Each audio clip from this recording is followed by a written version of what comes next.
Se você tem estômago frágil, esse vídeo pode ser difícil para você. Mas se você quer uma mente forte, permaneça até o final que vai valer a pena. Essa semana na Netflix tá um filme em alta e provavelmente você vai se perguntar por que a Grazi tá trazendo esse filme, essa tragédia aqui, qual que é o sentido que faz com o conteúdo dela. Eu te garanto que você vai encarar a sua vida de outra forma depois que você entender tudo que eu vou dizer. Para quem ainda não sabe do que eu tô falando, é sobre o novo filme que saiu na Netflix, que faz 50 anos que aconteceu esse desastre aéreo que mobilizou o mundo, que é super comentado, vídeos, filmes, muitas pessoas se envolveram nesse caso que é de arrepiar. Eu tô falando do filme A Sociedade da Neve. Conta a história da saída de um avião de Montevidéu, no Uruguai, com 49 pessoas, dentre elas um time de rugby e mais alguns amigos, familiares, e eles se deslocariam até Santiago, no Chile, mas o avião não chegou. O mau tempo trouxe algumas dificuldades no caminho desse voo,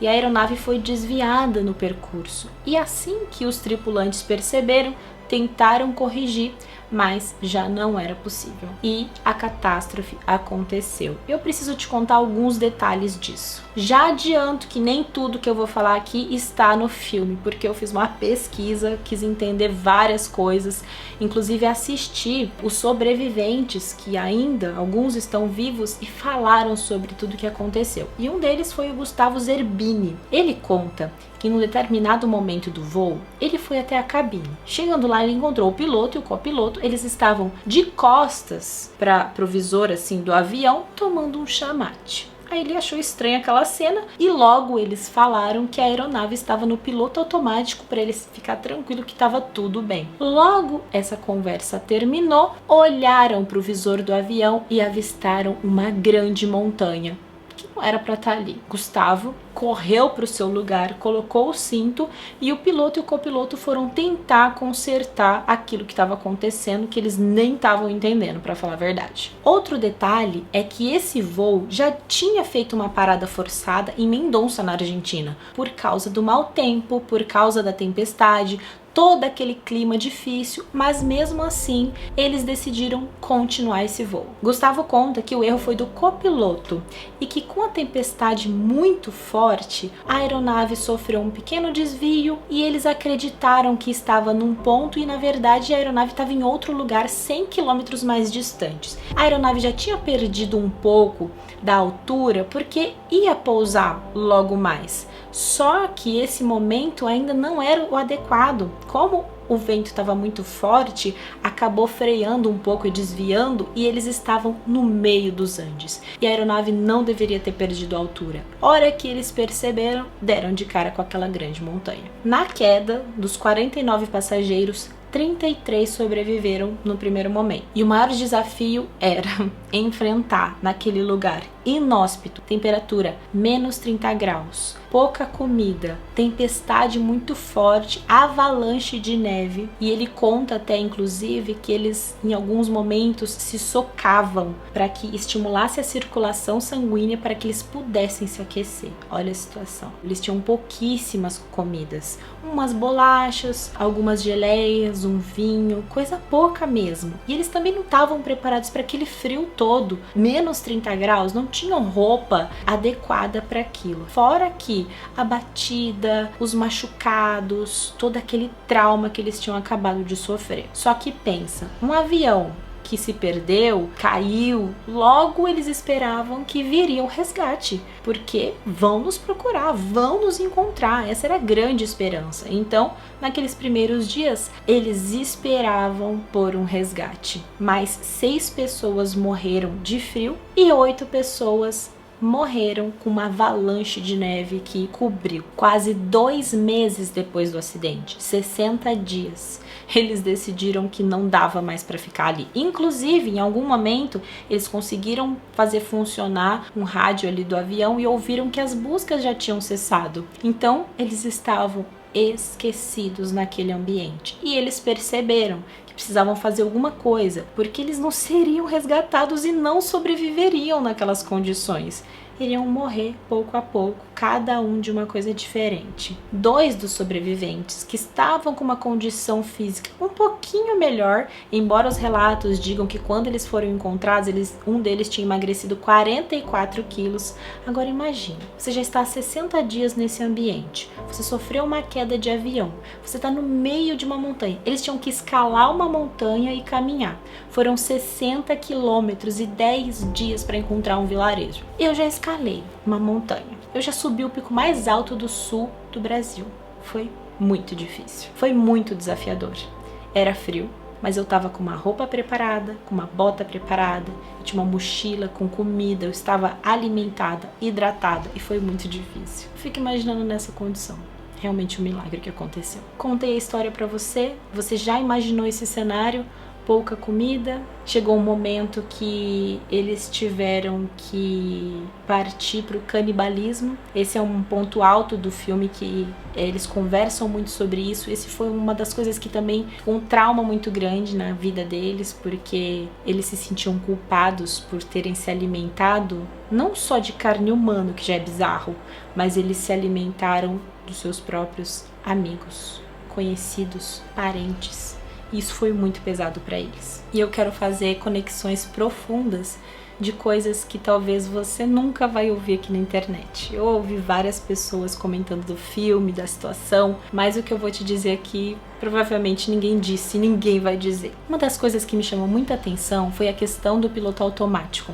Aquela segurança em dizer, esse avião tem piloto automático. E aí eu pergunto, quantas vezes na sua vida você tem vivido com o piloto automático ligado? Você nem percebe mais o que tem feito. Você nem percebe às vezes que tá dormindo tarde, que tá comendo qualquer coisa e só porque todo mundo come você já tá acostumado. Talvez você esteja acostumado num cenário difícil em que você se permite continuar vivendo num trabalho, num relacionamento, na própria saúde, uma doença crônica de repente, mas tá ligado ao seu piloto automático. Você acorda e dorme todos os dias, sem disposição, sem ânimo de vida, você faz tudo no automático, como se fosse um robozinho.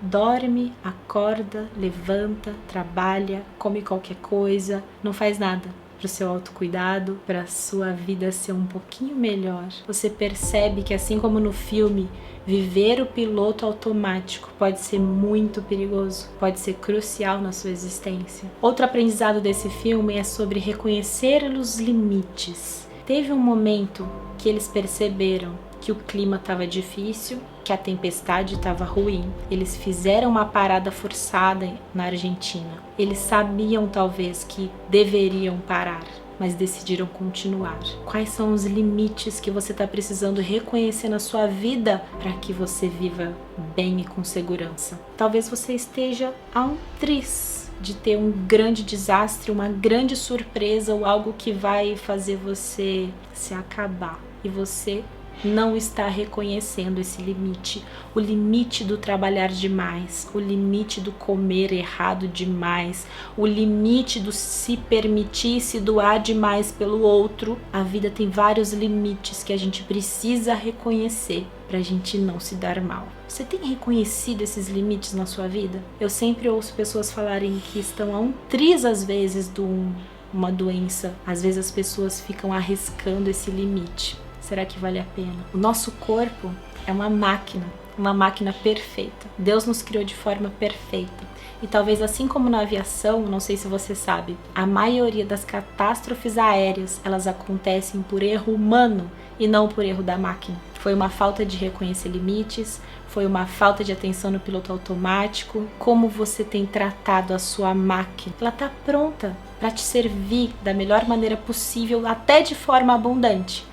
Mas você talvez não tenha colaborado para que ela funcione bem. Chegou um momento que eles tiveram que reconhecer que precisavam fazer algo por eles, que as buscas cessaram, que ninguém faria nada por eles. Então eles tiveram que fazer algo. Existe um limite do outro te ajudar.